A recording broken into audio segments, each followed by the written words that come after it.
Hello guys, শুভ সকাল, নমস্কার। আশা করি যে যেখান থেকে এই মুহূর্তে আমার ভিডিওটি দেখছো সবাইকে অসংখ্যবার ধন্যবাদ। আমি আজকে রান্না করব সরিষা পুঁটি। প্রথমে পুঁটি মাছগুলো নুন হলুদ দিয়ে মেখে রেখেছিলাম। তারপর চুলায় একটা প্যান বসিয়ে তাতে আমি তেল দিয়ে দিয়েছি। এবার পুঁটি মাছগুলো একটা একটা করে আমি দিয়ে দিয়েছি। উল্টাপাল্টে করে আমি এই মাছগুলি ভাজি করে নিচ্ছি। মাছগুলি এমনভাবে ভাজি করতে হবে যাতে রান্নার সময় ভেঙে না যায়। অন্য আরেকটা কড়াইতে আমি সরিষার তেল দিয়ে তার মধ্যে জিরা তেজপাতা দিয়ে ভালো মতো একটু ভাজি ভাজি করে নিব, কারণ জিরা তেজপাতার সুগন্ধি বের হওয়া পর্যন্ত অপেক্ষা করব। তারপর দিয়ে দিব পেঁয়াজ।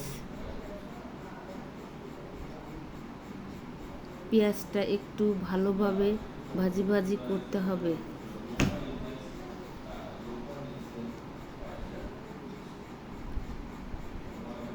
পেঁয়াজটা মিডিয়াম ভাজা ভাজা হলে আমি এর মধ্যে দিয়ে দিব ধনিয়া গুঁড়া, দিয়ে দিয়েছি হলুদের গুঁড়া, দিয়ে দিয়েছি লাল মরিচের গুঁড়া এবং স্বাদ মতন লবণ। মশলার সাথে এবার পেঁয়াজটা ভালোভাবে কষাতে হবে। মশলা যাতে পুড়ে না যায় তার জন্য আমি একটু জল দিয়ে দিয়েছি। এবার ভালোভাবে মশলাটা কষিয়ে নিতে হবে।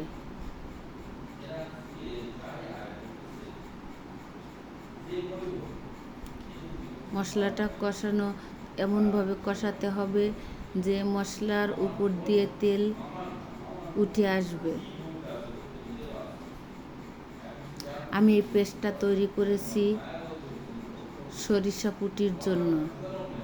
এর মধ্যে আছে সরিষা, জিরা, তেজপাতা, হলুদের গুঁড়া, কাঁচামরিচ, লবণ, সরিষার তেল দিয়ে আমি ব্লেন্ড করে নিয়েছি।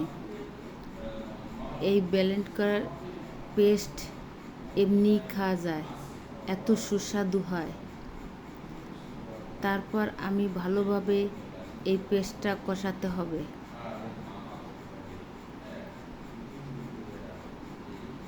কারণ পুঁটি মাছ নরম, অল্প জালেই হয়ে যাবে।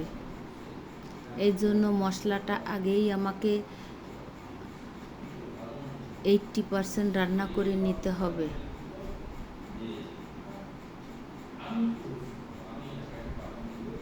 মশলাটা যত কষানো হবে এই রান্নাটা ততই ভালো হবে। বন্ধুরা, তোমরা আমার এই ভিডিওটি দেখার সময় যদি কোনো ভুল ত্রুটি হয়ে থাকে তাহলে ক্ষমা সুন্দর দৃষ্টিতে দেখো।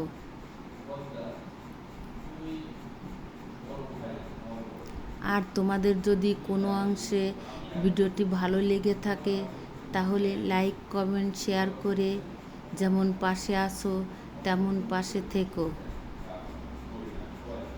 তোমরা আমার পাশে আসো বিধায় আমি সাহস পাই। তোমরা সাপোর্ট করছো,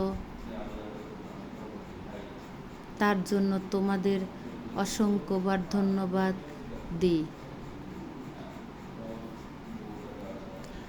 নতুন বন্ধু যারা আছো তোমরা আমার এই ভিডিওটি দেখে যদি ভালো লাগে তাহলে লাইক কমেন্ট শেয়ার ও সাবস্ক্রাইব করে পাশে থেকে যেও।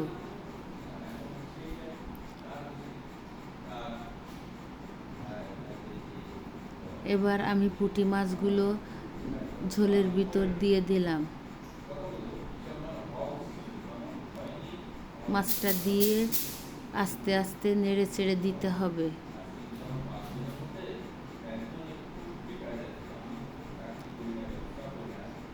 এবার আমি ঢেকে দিচ্ছি। ঢেকে দিয়ে আবার উঠিয়ে নাড়াচাড়া করতে হবে যাতে তলে পুড়ে না যায়, কারণ মশলাটা ঘন হয়ে এসেছে, এখন তলে লেগে যেতে পারে। আর আমি চুলার জালটা একটু কমিয়ে দিয়েছি।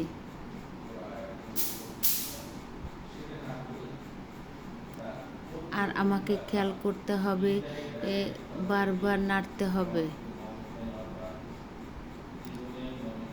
মশলার উপর দিয়ে তেল উঠে আসবে, ঝোলটা মাখো মাখো হবে।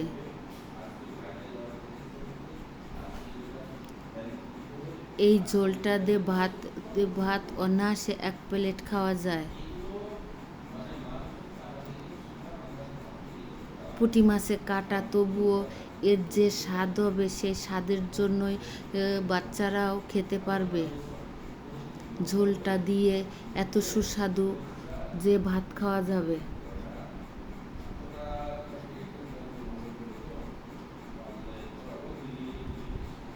আমার ঝোলটা হয়ে এসেছে প্রায়। চুলায় ডিম করে জাল দিয়েছি। এখন আমি নামিয়ে নিয়েছি। দেখেন বন্ধুরা, কত সুন্দর দেখা যাচ্ছে, দেখতেও যেমন সুন্দর লাগছে, খেতেও তেমন সুস্বাদু লাগবে। আমার ভিডিও এখানেই শেষ করছি। আবার দেখা হবে অন্য কোনো ভিডিওয়।